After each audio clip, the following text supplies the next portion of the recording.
A Study in Scarlet by Arthur Conan Doyle. Part 2, Chapter 7. The Conclusion. We had all been warned to appear before the magistrates upon the Thursday, but when the Thursday came there was no occasion for our testimony. A hired judge had taken the matter in hand, and Jefferson Hope had summoned before a tribunal where strict justice would be meted out to him.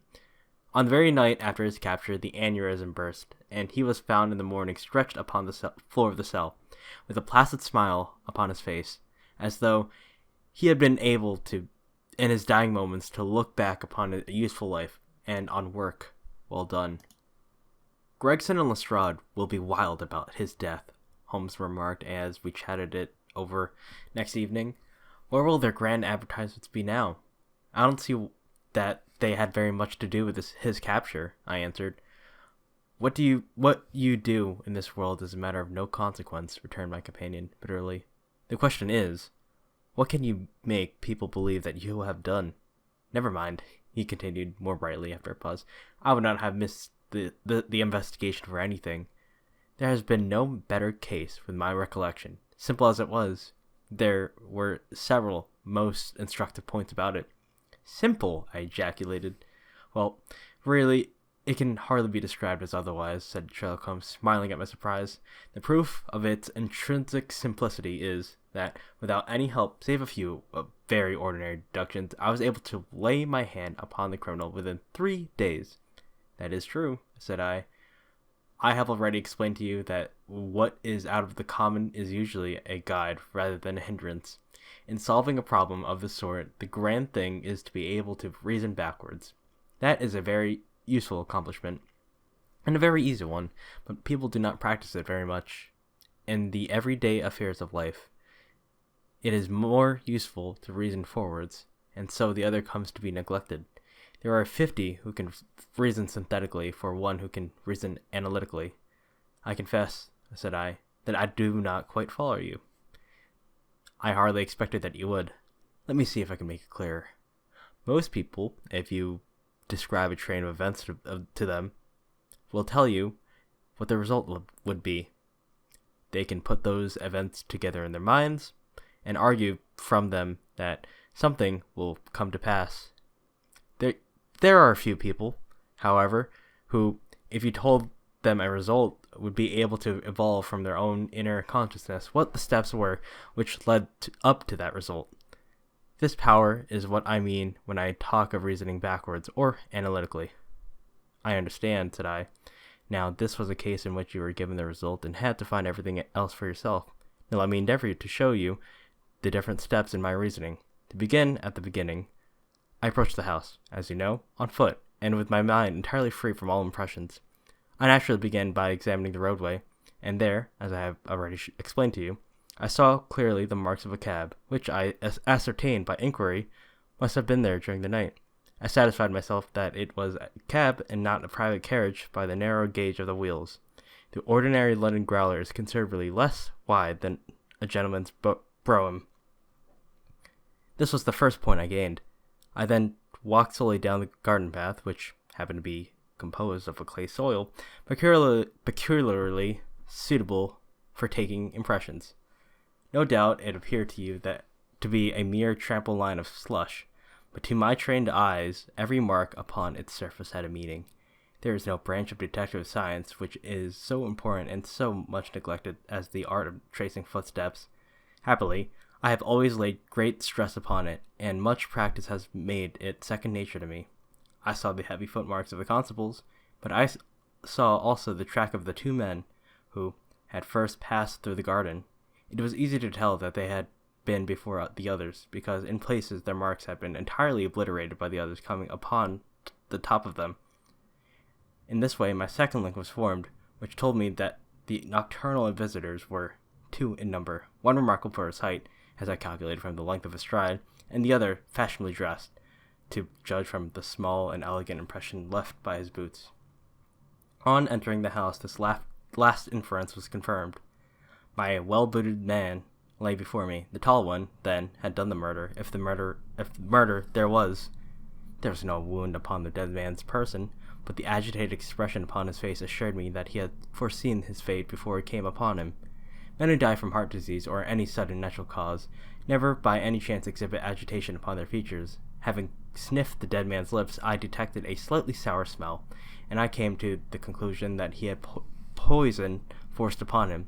Again, I argued that it had been forced upon him from the hatred and fear expressed on his face. By the method of exclusion, I had arrived at this result, for no other hypothesis would meet the facts. Do not imagine that it was a very unheard of idea. The forcible administration of poison is by no means a new thing in criminal annals. The cases of Bilski in Odessa and of Latour and Montpellier will occur at once to any toxicologist. And now came the great question as to the reason why robbery had not been the object of the murder, for nothing was taken. Was it politics then, or was it a woman? That was the question which confronted me. I was inclined from the first appearance to the latter supposition. Political assassins are only too glad to do their work and to fly. This murder had, on the contrary, been done most deliberately, and the perpetrator had left his tracks all over the room, showing that he had been there all the time. It must have been a private wrong, and not a political one, which called for a methodical revenge. When the inscription was discovered upon the wall, I was more inclined than ever to my opinion. The thing was too evidently a blind. When the ring was found, however, it settled the question. Clearly, the murderer had used it to remind his victim of some dead or absent woman. It was at this point that I asked Gregson whether he had inquired in his telegram to Cleveland as to any particular point in Mr. Drebber's former career. He answered, you remember, in the negative.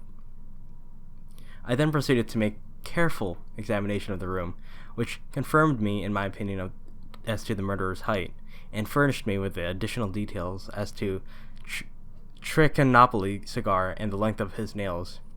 I had already come to the conclusion, since there were no signs of a struggle, that the blood which covered the floor had burst from the murderer's nose in his excitement. I could perceive that the track of blood coincided with the track of his feet. It is seldom that any man, unless he is very full-blooded, breaks out in this way through emotion, so hazarded the opinion that the criminal was probably a robust and ruddy-faced man. Events proved that I had judged correctly. Having left the house, I proceeded to do what Gregson had neglected. I telegraphed the head of the police at Cleveland, limiting my inquiry to the circumstances connected with the marriage of Enoch Drebber. The answer was conclusive. It told me that Drebber had already applied for the protection of the law against an old rival in love, named Jefferson Hope, and that the same Hope was at present in Europe. I knew now that I held the clue to the mystery in my hand, and all that remained was to secure the murderer. I had already determined in my own mind that the man who walked into the house with Drebber was none other than the man who had driven the cab. The marks in the road showed me that the horse had wandered on in a way which would have been impossible had there been anyone in charge of it. Where, then, could the driver be, unless he was there inside the house? Again, it is absurd to suppose that any sane man would carry out a deliberate crime under the very eyes, as it were, of a third person, who was sure to betray him. Lastly, supposing one man wished to dog another through London, what better means could he adopt than to turn cab driver? All these considerations led me to the irresistible conclusion that Jefferson Hope was to be found among the Jarvies of Metropolis. If he had been one, there was no reason to believe that he had ceased to be. On the contrary, from his point of view, any sudden change would be likely to draw attention to himself. He would, probably for a time at least, continue to perform his duties. There was no reason to suppose that he was going to under an assumed name. Why should he change his name in a country where no one knew of his original one? I therefore organized my street Arab detective corps and sent them systematically to every proprietor in London until they ferreted out the man I wanted. How well they succeeded and how quickly I took advantage of it are still fresh in your recollection. The murder of Stangerson was an incident which was entirely unexpected, but which could hardly in any case have been prevented. Through it, as you know, I came into possession of the pills, the existence of which I had already surmised. You see, the whole thing is a chain of logical sequences without a break or flaw. It is wonderful, I cried. Your merits should be publicly recognized. You should publish an account of the case. If you won't, I will for you. You may do what you like, doctor, he answered. See here, he continued, handing a paper over to me. Look at this. It was the Echo for the day, and the paragraph to which he pointed was devoted to the man in question. The public, it said, have lost a sensational treat through the sudden death of the man Hope, who was suspected of the murder of Mr. Enoch Drebber and of Mr. Joseph Stangerson. The details of the case will probably be never known now, though we are informed upon a good authority that the crime was the result of an old standing and romantic feud, in which love and Mormonism bore a part. It seems that both the victims belonged in their younger days to the Latter-day Saints, and Hope, the deceased prisoner, hails also from Salt Lake City. If the case had no other effect, at least brings out in the most striking manner of the efficiency of our detective police force, and will serve as a lesson to all foreigners that they will do wisely to settle their feuds at home, and not carry them onto British soil. It is an open secret that the credit for the smart capture belongs entirely to the well-known Scotland Yard's officials Monsignors Lestrade and Gregson. The man was apprehended, it appears, in the rooms of a certain Mr. Sherlock Holmes, who has himself, as an amateur, shown some talent in the detective line, and who, with such instructors, may hope in time to attain some degree of their skill. It is expected that a testimonial of some sort will be presented to the two officers as a fitting recognition of their services. Didn't I tell you so when we started? Cried Sherlock Holmes with a laugh. That's the result of all our study in Scarlet, to get them to do a testimonial. Never mind, I answered. I have all the facts in my journal, and the public shall know them. In the meantime, you must take yourself contented by the consciousness of the successes.